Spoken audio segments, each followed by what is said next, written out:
দেশ জুড়ে সংবাদে আপনাদের সবাইকে আমন্ত্রণ জানাচ্ছি আমি তানজির রহমান। শুরুতেই থাকছে সংবাদ শিরোনাম।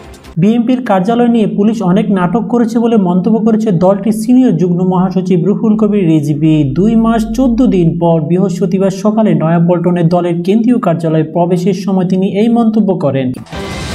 বিএনপি কেন্দ্রীয় অফিস সরকার দখল করে নিয়েছিল 28 অক্টোবর ক্র্যাকডাউন করে মন্তব্য করেছে দলটির স্থায়ী কমিটির সদস্য আব্দুল মঈন খান। দ্বাদশ জাতীয় সংসদ নির্বাচনের মাধ্যমে আগামী 5 বছরের জন্য নির্বাচনের খেলা শেষ হয়েছে বলে মন্তব্য করেছে আওয়ামী লীগের সাধারণ সম্পাদক ওবায়দুল কাদের। আমরা নির্বাচন খেলা শেষ করেছি, এবার শুরু হবে আমাদের খেলা। জাতীয় পার্টির চেয়ারম্যান জিএম কাদের ও মহাসচিব মুজিবুল হক চুন্নুকে পদত্যাগ করতে 48 ঘন্টার আলটিমেটাম দিয়েছে দলের নেতাকর্মীরা। অন্যথায় দলের চেয়ারম্যান মহাসচিবকে অপসারণ করে কাউন্সিলরের মাধ্যমে নতুন নেতৃত্ব নির্বাচনের করা হবে বলে হুঁশিয়ারি দিয়েছেন তারা। সর্বসম্মতিক্রমে আবারও সংসদের নেতা নির্বাচিত হয়েছে শেখ হাসিনা, আর উপনেতা হিসেবে নির্বাচিত হয়েছে মতিয়া চৌধুরী। বুধবার সংসদে এই সিদ্ধান্ত আসে। অনেক আশা নিয়ে হাইকোর্টে এসেছিলেন বিএনপি মহাসচিব মির্জা ফখরুল ইসলাম আলমগীরের স্ত্রী রাহাত আরা বেগম ও ছোট মেয়ে সাফারু ইসলাম সুমি। তাদের আশা ছিল প্রধান বিচারপতির বাসভবনে হামলার ঘটনায় পুলিশের করা মামলায় বিএনপি মহাসচিব মির্জা ফখরুল ইসলাম আলমগীর আজ হাইকোর্ট থেকে জামিন পাবেন। এতক্ষণ শুনছিলেন শিরোনাম, এবার বিস্তারিত। বিএনপির কার্যালয় নিয়ে পুলিশ অনেক নাটক করেছে বলে মন্তব্য করেছে দলটির সিনিয়র যুগ্ম মহাসচিব রুহুল কবির রিজভী। 2 মাস 14 দিন পর বৃহস্পতিবার সকালে নয়াপল্টনে দলের কেন্দ্রীয় কার্যালয়ে প্রবেশের সময় তিনি এই মন্তব্য করেন। এর আগে বেলা 11টার দিকে রিজভীর নেতৃত্বে কিছু নেতাকর্মী দলীয় কার্যালয়ে বন্ধ গেটে তালা ভেঙে ভেতরে প্রবেশ করেন। এ সময় নেতাকর্মীরা সরকার বিরোধী নানা স্লোগান দেন। রিজভী বলেন, আমাদের যুবদল একজন নেতা একজন প্রবীণ সাংবাদিক হত্যার মধ্য দিয়ে এক ভয়াবহ নিপীড়নের তাণ্ডব শুরু হয়ে গেছে। গত 28 অক্টোবর বিএনপি শান্তিপূর্ণ মহাসমাবেশে পণ্ডু করে পুলিশ এক নাটকীয় তাণ্ডব চালিয়ে নয়াপল্টনে কেন্দ্রীয় কার্যালয়ে তালা লাগিয়ে দিয়েছে। এই 2 মাসের অধিক সময় পুলিশ কাউকে এখানে ঢুকতে দেয়নি এবং আশেপাশে ভিড়ল তাদেরকে আটক করে নিয়ে গেছে। তিনি বলেন, পুলিশ তালা মেরে কার্যালয়ে চাবি নিয়ে যায়, কত নাটক করেছে, তারপরও গেট বন্ধ করে দিয়ে চলে যায়। সবই গণমাধ্যম সাংবাদিকরা দেখেছে। জানেন, আমরা আমাদের প্রিয় কেন্দ্রীয় কার্যালয়ে এখন ঢুকেছি। পুলিশের কাছে চাবি চাওয়ার পরও আমাদের চাবি দেওয়া হয়নি। পরে তালা ভেঙে এই কার্যালয়ে আমরা প্রবেশ করি। তালা ভাঙার বিষয়ে এক প্রশ্নের জবাবে রিজভী বলেন, সেই দিনের তাণ্ডবের পর আপনারা দেখেছেন আমাদের চোখের সামনে তালা লাগিয়ে পুলিশ চাবি নিয়ে যায়। এরপর কত নাটক করেছে। আমরা পুলিশের কাছে চাবি চেয়েছিলাম, সেটা তারা দেয়নি। দেশের একটি নিয়মতান্ত্রিক কার্যালয় রাজনৈতিক দল বিএনপি, এই দল বারবার চেষ্টা পরিচালনা করেছে অত্যন্ত সুনামের সঙ্গে, দক্ষতার সঙ্গে। সেই দলের প্রধান কার্যালয় সরকার বন্ধ করে রেখেছে, সুতরাং পুলিশ চাবি না দেওয়া তালা ভেঙে আমরা ঢুকেছি। বিএনপি কেন্দ্রীয় অফিস সরকার দখল করে নিয়েছিল 28 অক্টোবর ক্র্যাকডাউন করে মন্তব্য করেছে দলটির স্থায়ী কমিটির সদস্য আব্দুল মঈন খান। বাংলাদেশের গণতন্ত্র আজ মৃত। বৃহস্পতিবার বিকালে নয়াপল্টনে বিএনপি কেন্দ্রীয় কার্যালয়ে এক সংবাদ সম্মেলনে তিনি এই মন্তব্য করেন। মঈন খান বলেন, বাংলাদেশের গণতন্ত্র আজ মৃত। আমরা গণতন্ত্রের জন্য লাখ লাখ মানুষের নিজেদের রক্ত দিয়েছি, এই অবস্থার জন্য নয়। সরকার বিশ্বাস করে একদলীয় শাসন ব্যবস্থায়। তিনি বলেন, এই দেশের মানুষ 7 জানুয়ারির নির্বাচন বর্জন করে সরকারকে প্রত্যাখ্যান করেছে। দেশীয় আন্তর্জাতিক মিডিয়া বলেছে এই নির্বাচন কারচুপি হয়েছে, সুষ্ঠু হয়নি।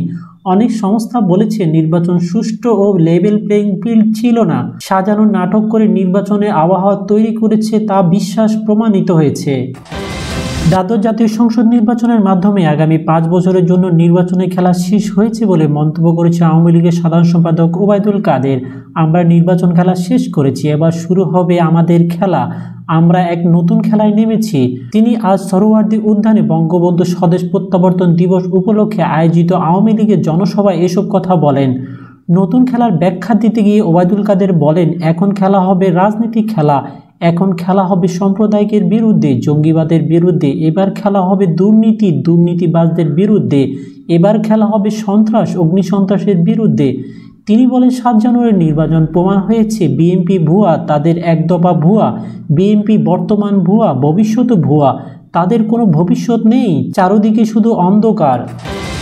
জাতীয় পার্টির চেয়ারম্যান জিএম কাদের ও মহাসচিব মুজিবুল হক চুন্নুকে পদত্যাগ করতে 48 ঘন্টার আলটিমেটাম দিয়েছে দলের নেতাকর্মীরা। অন্যথায় দলের চেয়ারম্যান মহাসচিবকে অপসারণ করে কাউন্সিলরের মাধ্যমে নতুন নেতৃত্ব নির্বাচনের করা হবে বলে হুঁশিয়ারি দিয়েছেন তারা। বুধবার দুপুরে রাজধানীর বনানীতে দলটির চেয়ারপারসন কার্যালয়ের সামনে বিক্ষোভ করেন দলের নেতাকর্মীরা। এ সময় তারা কার্যালয়ে ঢুকতে গেলে বাধা দেন পুলিশ। পরে কার্যালয়ের সামনে সংবাদ সম্মেলন করেন নেতাকর্মীরা। সংবাদ সম্মেলনে লিখিত বক্তব্য পাঠ করেন দলটির সভাপতি মণ্ডলীর সদস্য শহীদুর রহমান টিপা।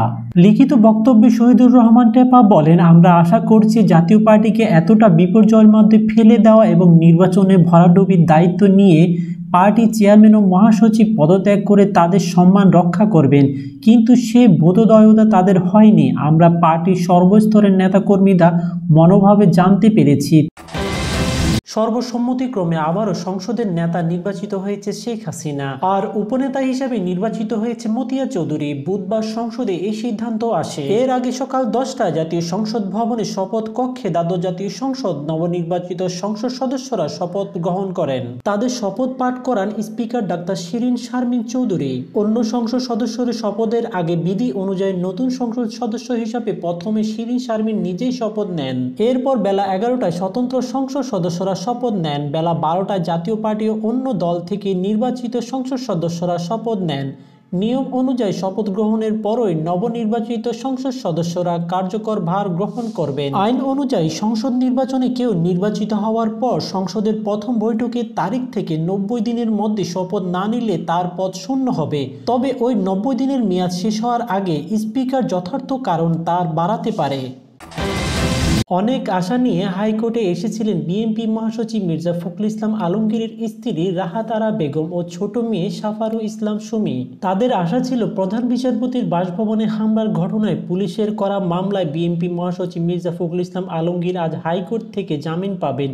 কিন্তু হাইকোর্ট এই মামলায় মির্জা ফখরুল ইসলামের জামিনের প্রশ্নে রুল খারিজ করে দেন। আদালতের এই রায় শোনার পর ফখরুলের স্ত্রী কন্যার মন খারাপ হয়ে যায়। আদালতের রায়ের পর অ্যানেক্স ভবনের সামনে ফখরুলের স্ত্রী কন্যাকে মন ভার করে দাঁড়িয়ে থাকতে দেখা যায়। এ সময় সাংবাদিক কর্মীরা ছবি তুলতে গেলে ফখরুলের স্ত্রী বলেন, আমাদের ছবি তুলবেন না। পাশে দাঁড়িয়ে থাকা বিএনপি নেতা ফরহাদ আজম বলেন, জামিন হয়নি ওনার। এ সময় ফরহাদ আজমও বলেন, ওনাদের ছবি এভাবে তুলবেন না। এরপর গাড়িতে উঠে মির্জা ফখরুলের স্ত্রী ও কন্যা ঢাকা জজ কোর্টের দিকে রওনা হন। সেখানে অন্য মামলায় মির্জা ফখরুলের জামিন শুনানি রয়েছে।